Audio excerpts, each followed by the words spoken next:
realized we needed some leadership inside the school district that would really sort of think differently about what lunch was. You couldn't have a traditional nutrition services director. And that's when we hired Ann Cooper. I have 16 schools, 17 food outlets, 50 some odd employees, 10,000 students, and I'm doing about 4,000 lunches a day, about 1,500 breakfasts a day, and about 1,500 snacks a day. My central kitchen doesn't even have a stove. I'm doing 2,200 meals out of this place, and there's not even a stove in it. Where's the box that these come in?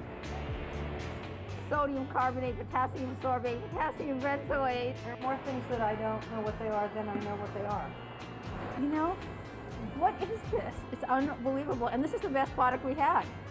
Peroxide, hydrochloride. When I came here in October, almost 100% of the food was processed and packaged. Tricalcium phosphate. Really, really bad food. I mean, burritos and corn dogs and grilled cheese sandwiches in plastic bags. So these come in frozen like this. You heat them in the oven like this. You hold them in hot boxes like this. You serve them to kids like this. School food buying guide. You're gonna get a bicycle if you buy super pretzels with cheese, snowman shaped soft pretzels, jalapeno and cheese dippers, gourmet pretzel rolls, Snickers bars.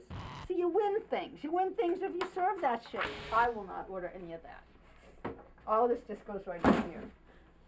And this is the government pyramid. I hate the government pyramid. When you look at that, tell me how you know what to eat, you know, and why milk is on a food pyramid. Well, why is because the dairy lobby has so much money. 11,000 school districts, 26 million kids eating school lunch. I'm sure the government feels like they have to put these things in order so that they have control. But I've never met a rule that I didn't want to break. So one of the first things we did was start this mostly organic salad bar. The hot dogs are grass-fed and the hamburgers are grass-fed. They're both from Hearst Ranch.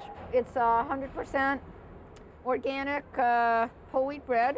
We used to serve bottled water, and instead of serving bottled water now, we bought a filtering system, and we filter water. And instead of having all the little cartons of milk, we put milk in here and let kids get their own. However, the USDA, remember you asked me the problem, so yeah, I'm out of compliance with that. But ask me if I give a shit. Do you give a shit? Not even a little shit. Why is it so important for Ann to serve hormone-free milk? I'm a DES baby. And DES is a hormone that was given to cows in the 50s. DES was also routinely administered to pregnant women to prevent miscarriage. My mom took it, and she had had a bunch of miscarriages before I was born, and then I was born. And of these women who took it to term, all of the kids were really sick and had gynecological birth defects, as did I. Maybe that's why Ann is willing to take on the USDA.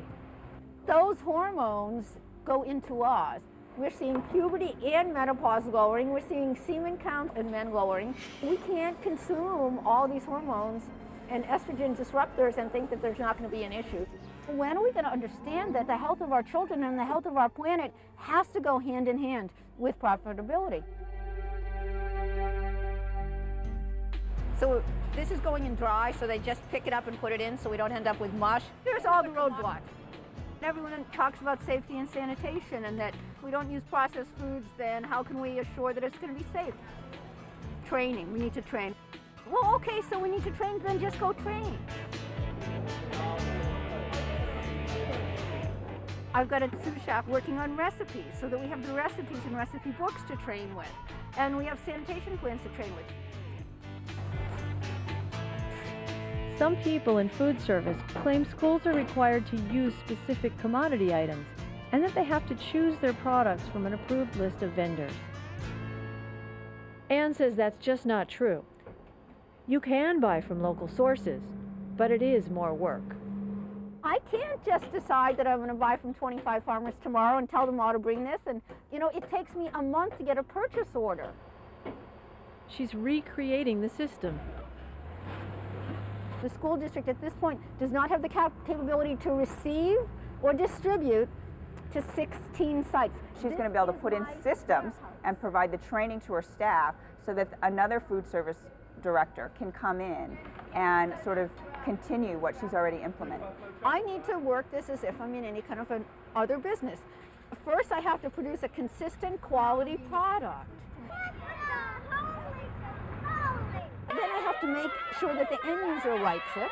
And then I have to work with the parents in the community to make sure that they feel a sense of security about what I'm doing. The school food is really, really good. Kinds of changes we're making are all being done on the current school district budget. So I think that's absolutely replicable. Anne is working from a budget that includes a $250,000 allocation from the district, over and above the revenue generated by the lunch program.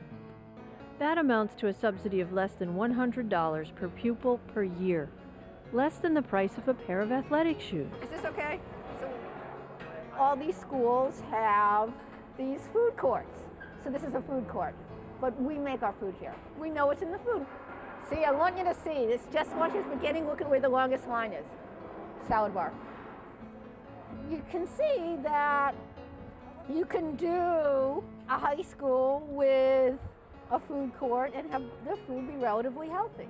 Very good. Excellent. Perfect. Wonderful. Gorgeous. It doesn't have to be fast food crap.